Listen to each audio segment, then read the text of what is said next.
Welcome to the Jack Mountain Bushcraft Podcast, episode 68. Welcome to the Jack Mountain Bushcraft Podcast with your host, Jack Mountain Bushcraft School founder and master Maine guide, Tim Smith. I'm your host, Tim Smith. I'm a registered master Maine guide, and in 1999 I founded the Jack Mountain Bushcraft School. We help people become more skilled, more knowledgeable, more experienced, and more confident outdoors by using traditional skills, a few simple tools, and field-based experience. Whether you're looking to go from city slicker to competent outdoor professional, want to experience a remote expedition, or just want to learn a few new outdoor skills, we've got you covered. You can check out the show notes to this and all of our podcasts at blog.jackmtn.com. When you're there, click on the podcast button. And if you enjoy the show, please leave us a review on iTunes.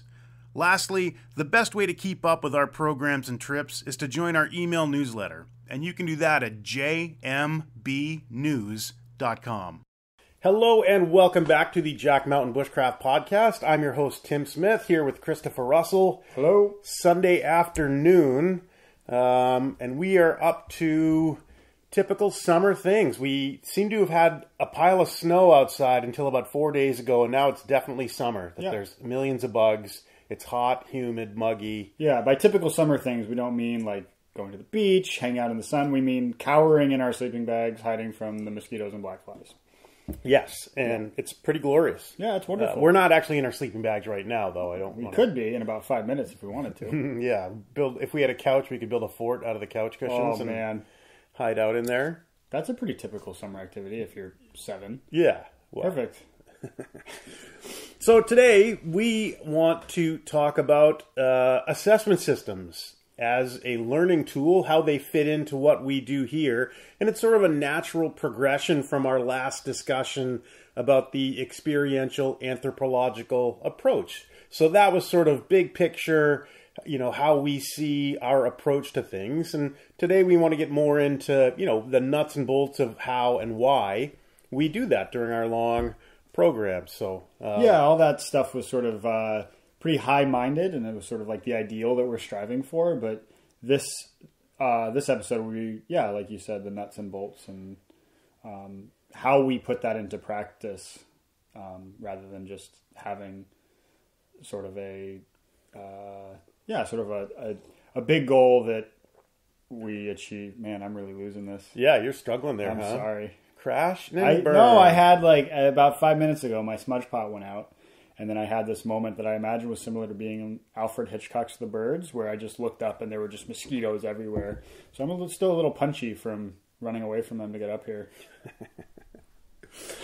Yeah, so more nuts and bolts. How do we do it? What does it look like to design a course like that? So the idea is that for most of its time as an academic subject, I don't know if that would be the right way to put it, but, bushcraft, outdoor living, survival skills has sort of been the realm of, somebody would learn something and pass it along, like, my grandpappy taught me this and that and the other thing.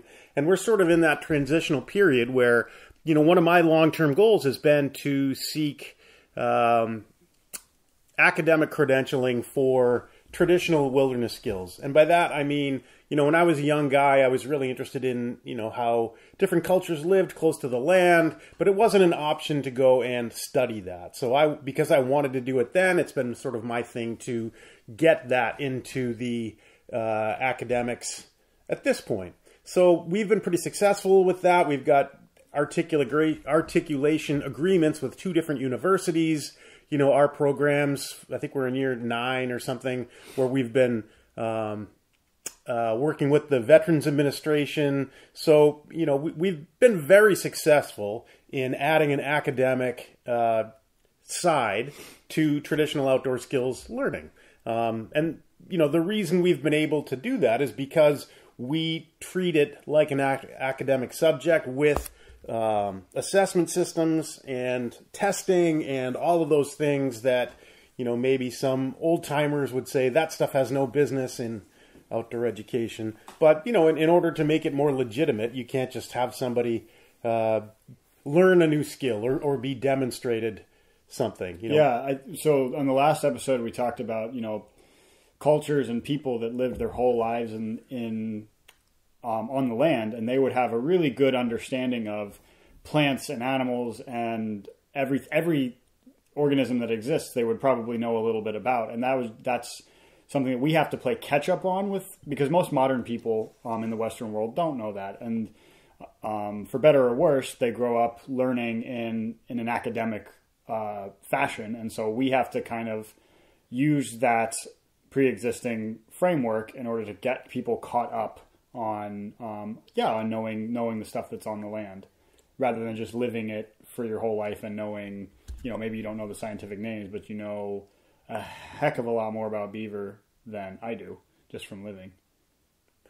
Right. So we like to draw a distinction between our professional training programs and sort of our short courses, with the idea that, if someone's going to come and take a standards-based professional level training course that's academic, it's not just a show and tell. A lot of short courses can just be demonstrating a few things, but that's not a really good way to assure that people will retain that in the long term. So, how do we get them to retain it? Well, we get them to write about it, reflect about it. Hire a retainer. Yeah, an attorney on retainer. Obviously. No, so what we record information over time and track progress. I think that's, in a nutshell, the simplest way to think of any assessment system. But there are three components to it: a subjective component, an objective component, and a practical component. So the subjective component, student in their own words, they keep a logbook, they work through a variety of different workbooks while they're here. So writing about the experience that they're having. And, it's very specific to the different experiences. It's not just sort of like a generalized journaling. But, that's been super helpful for people to keep track of exactly what they've accomplished while they're here. So the objective component is our testing component, where we go out with people. So, for example, with axe use, I want them to prove to me that you can do it safely and that you can instruct it safely and that you don't forget any of the big picture items. So we have students go through practical exams with things like axe use, knife safety and use, saw use, map and compass navigation, wet weather fire. So just a variety of different practical exams. What are a couple others? Knots, different canoe strokes, paddling, poling, all these things. So it's, prove that you have achieved a level of mastery where you can teach it to somebody else. So there's the objective, the testing component. And then the practical component is doing it every day. You do something every day, you just get better at it. So, but tracking that, like, for example, how many bow drill fires have you achieved? What woods did you use? So keeping track of all that information and data. Yeah. And again, this is the first year that in the past, we've had a pen and paper system for doing this. This semester, we're instigating our digital system. So that's a big experiment in the works. And so far, I think it's been great. Yeah. Super helpful for organizing the information, and even more helpful for those students seeking academic credit or to prove to the VA, what did you do when you were out there? So here's all this stuff that is easily transferred to the different parties involved, which was the big push for us to go digital as it was, right? So, where's the evidence of learning? So that's a big part of it. So the other, in addition to the academic side with the testing, is it just takes a lot of study on the part of the student. We talked about 100% experiential course, I think in the last podcast, but the idea is that, it shouldn't be either 100% experiential or 100% academic. I think to maximize learning opportunities, it has to be a mix of the two. Meaning, so if we go out and, we're doing a plant walk, so to speak, and I say, okay, here's plant X, Latin name, common name, family in Latin and English. Here's what I've used it for. And people will get a little bit of insight into that. But, it's much better when they go back and then do structured, focused academic research on that. But, what have other cultures used this plant for? And then to add into that the practical component of having them actually eat the plant and say whether they like it or not, I think is a huge part as well. So, in this field, in this industry, often, field courses are just sort of show and tell. And I think that, with what we do, with blending the experiential and the academic, I think we get better learning outcomes as a result. Yeah, absolutely. I think that with pairing the experiential and the academic, as well as that sort of subjective, like them writing down what they are experiencing up here, that gives anything that we teach, they get sort of three different insights into it. And that really helps it, for different learning styles and all that stuff. Having three different ways of learning about the thing really hammers it home for, anybody that comes up here, whether you learn better from academics or by doing, there's something up here that's going to make it stick for you.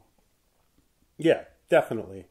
And just this past week, we really got into doing some of the objective tests and the practical exams for the course. Yeah. And it's such a great opportunity for students to demonstrate and show what they know. And I think, any good assessment system, that's why it's there, is to have a student kind of know where they exist on that continuum of complete beginner to, lifelong expert. And, watching students as we work through the tests, realize, as they prepare for the test, they realize where the holes are in their knowledge, and then they go back and prepare for it. And without that testing bit, because there were, a long time ago, years ago, 10, 15 years ago, we didn't used to do the practical exams and things. And, I think that the students have much better learning outcomes as a result. Yeah. Or, on the other hand, we had a sort of canoe lifts and carries practical exam the other day. And there was a student that was worried about it and didn't think he physically could do the lifts and stuff. And then we got out there and, he just did it. And I think that's, you either learn where the gaps are, or you get sort of a chance to let yourself know how far you've come, like from the start of the course, where, when we started doing lifts, he had trouble with it. And then the other day we did it and it wasn't an issue at all. And that's a really great, like, aha moment for students, I think. Hugely. Yeah. And I think one of the issues we run into on our 9-week semester courses, because we're constantly pushing people, because we're constantly introducing new things, is people don't get the sort of, they don't get to kind of relax and be like, wow, I've really come really far with that, because we're off onto something else. And I think it's a great point, like you mentioned, that's a big eye-opener where people realize, hey, I can do this. I have come a long way from where I started. Yeah. You have students that come up here from, suburban or urban areas and come up here knowing pretty much nothing about this stuff. And then by the end of the 9 weeks, with that testing, they realize that they've become competent at something that they had no experience in before. And that's a super empowering thing for students, regardless of background, but especially for people that come up here knowing nothing, I think. Yeah, definitely. That's why they come, right? Yeah. That's why you run courses, is so that people will have solid, positive educational outcomes. Yeah, absolutely. I feel really good about that. I really enjoy the testing, running it, just because you get to see people, sort of demonstrate not only their competence with the specific material, but you get to see their confidence really swell and improve. Like, when someone passes like an axemanship practical exam, they're for a while anyway, they're 10 feet tall and bulletproof. Yeah. And it's just fun to be around. Any educator of in any capacity, I think, being there when a student has that aha moment and all of a sudden, they've changed from when you first encountered them as a result of the information and knowledge and wisdom that they can now demonstrate. They're a different person. Yeah, absolutely. And to be there and see that confidence change and see them grow, it's just awesome, right? People don't go into teaching for the money. Like, find me a public school teacher who's like, I'm only here for the big bucks. It doesn't exist. No. But the other benefits, the benefits of being there when people have that aha moment, Those are huge. Yeah. I think. They make it totally worth it, I think. So one of the things that we have people do is learn, as we're going around learning about the different plants on the landscape here, is they have to learn the Latin name, the common name, and family in English and Latin. And that's super helpful, because no matter where you go, that plant, if it's in the Latin name, you can go to any country in the world and it's still the same Latin name. But because it's challenging, we'll often get people who are like, oh, why do I have to learn this? I hate this Latin stuff. It's so complicated. So I have a story from my past that I'd like to share that I always like to bring up, when we're doing that in the field. So when I was in the 7th grade, 6th grade or 7th grade. I can't remember which. I love Tiny Tim stories. This is my favorite part. Let's say 6th grade. I'm in the 6th grade, and my friends and I, in our little rural New Hampshire town, we used to go out in the woods and track deer and, have campfires and cook stuff on the campfire. Just a really well-spent kind of rural childhood. So one of my friends, his dad had this book, and I still have a copy in the library. It was called The Wild Food Trail Guide by a guy named Alan Hall. And it was the first edible wild plant book I had ever seen. I think it was published in like the early 70s. The guy on the cover, he's got a wicked like early 70s or Summer of Love hairdo. Nice. Like you can tell by looking at the cover, like, oh yeah, that's from this era. But great little book on edible wild plants. So, and there was no internet at the time. There was no like, oh, I'll just look on my phone and have access to millions and millions of articles on edible plants. Like, nope. And none of us had ever seen a book on edible plants other than this one at the time. We were just, 12 years old or something.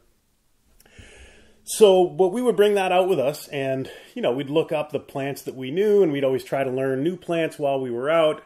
And one of the plants in there is the eastern hemlock, the tree, and it is in the pine family, and you can eat the inner bark. And I've eaten a fair amount of inner bark since then, and it tastes about what you imagine the inner bark of a pine family tree. Sad Christmas. That's what it tastes like. Tastes like sad Christmas. It tastes like sad Christmas. Anyway, so, and the point of this story is the importance of the Latin name versus the common name. So we were out, and one of the kids had a pocket knife, and we had a campfire. And at the time when we were kids, for hand warmers, you would heat up a baked potato in the microwave or just cook it. And then you'd wrap it in like a paper towel and stick it in your pocket. So it would stay warm for like 3 hours. And then you'd eat it when it was cool enough to eat. So I had a baked potato in my pocket. We tell students up here all the time that you hobo up in that you embrace the hobo lifestyle while you're up here. But what we just learned is that Tim has been hoboing up since he was 12. It's not homeless, it's home free. Exactly. And you've been living the life forever. Just a baked potato in your pocket. And baked potato in my pocket. Nothing to lose. It was a cold winter day. And I think somebody brought like some steak or something. I just remember like meat on a stick cooking over the fire. And there were probably 5 of us out there. Anyway, we're like 3/4 of a mile from a road out behind one of my friend's places. And we found this new beaver pond that we didn't know was there.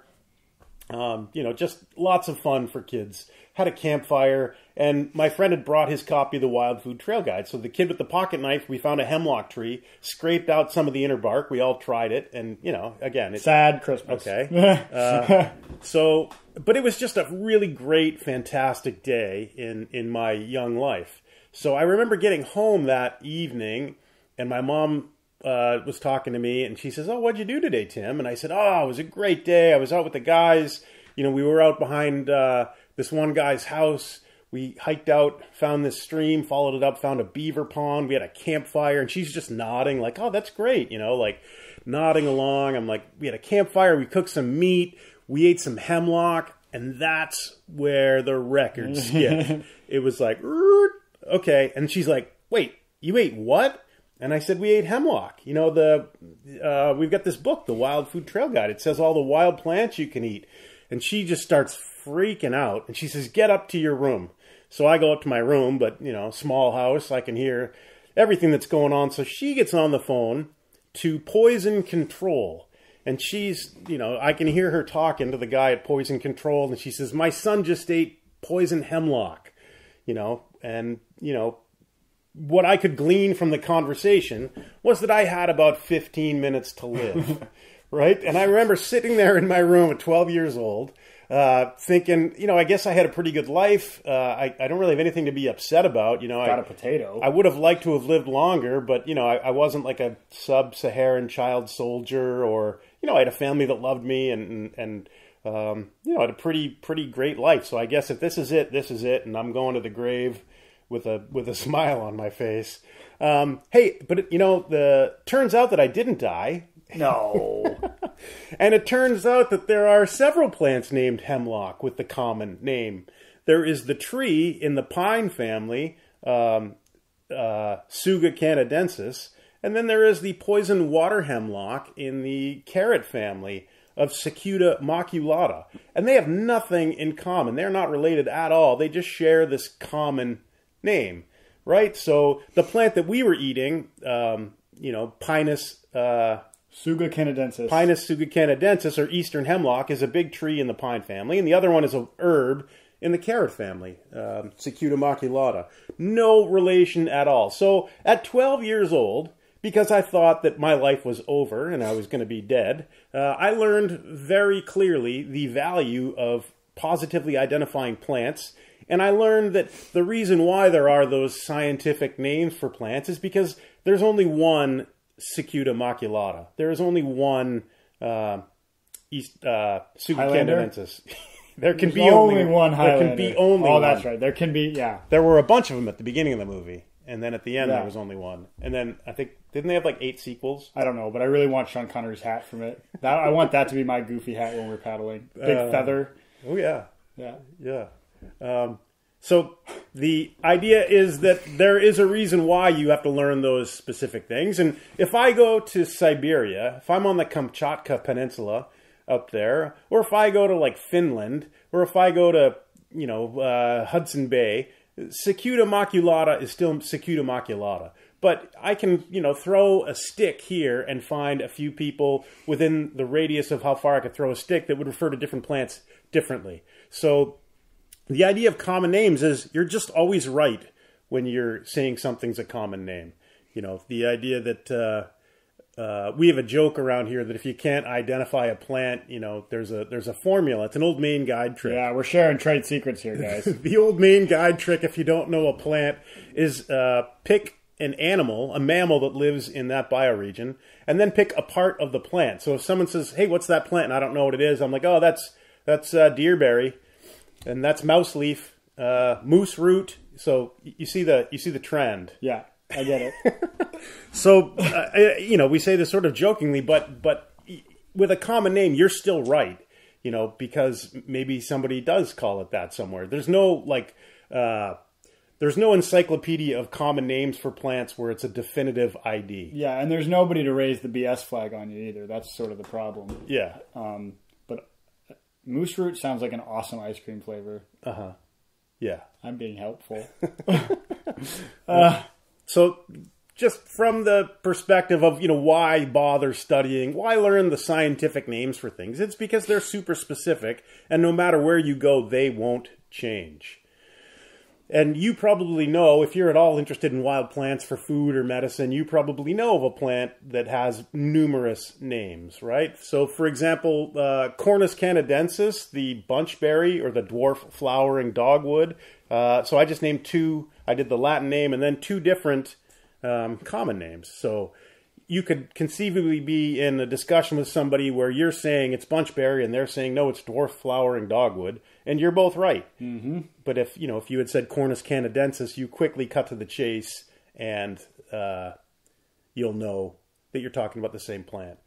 Therein lies the beauty of the scientific naming system for plants. Yeah, and it also, like you're saying, wherever you go, the stuff is the same. And that, we talked about it a few podcasts ago, but that's another reason why learning this system means that wherever you go after, maybe you go home and want to learn more about the place that you live, this having the scientific name of a plant or an animal or whatever it is you're looking at allows you, it's a great base to start studying that on rather than having this, some old guy down the street tells you that the plant is called whatever. And moose fruit. And then you have to look up, you have to like filter through that. But if you find the Latin name, that's sort of the key to your research, which, yeah, if people, not everybody that comes here is from Maine. They're going to go to different biomes and want to learn more about the place they live in. And that scientific name and system allows them to figure it out much quicker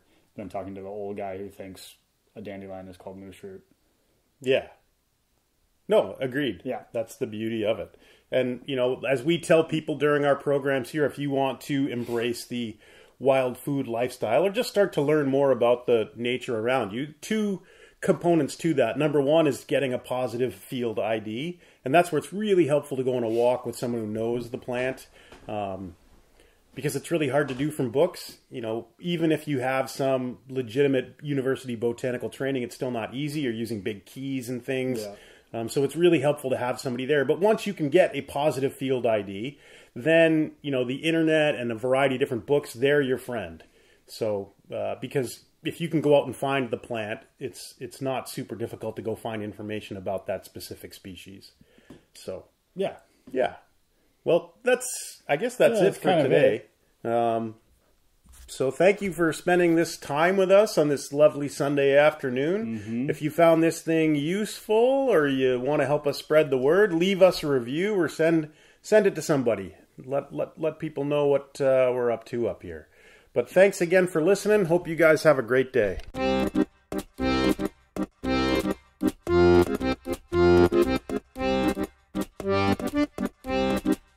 You have been listening to the Jack Mountain Bushcraft Podcast. For more information on our professional wilderness guide training programs that are college accredited and GI Bill approved, visit us on the web at jackmtn.com.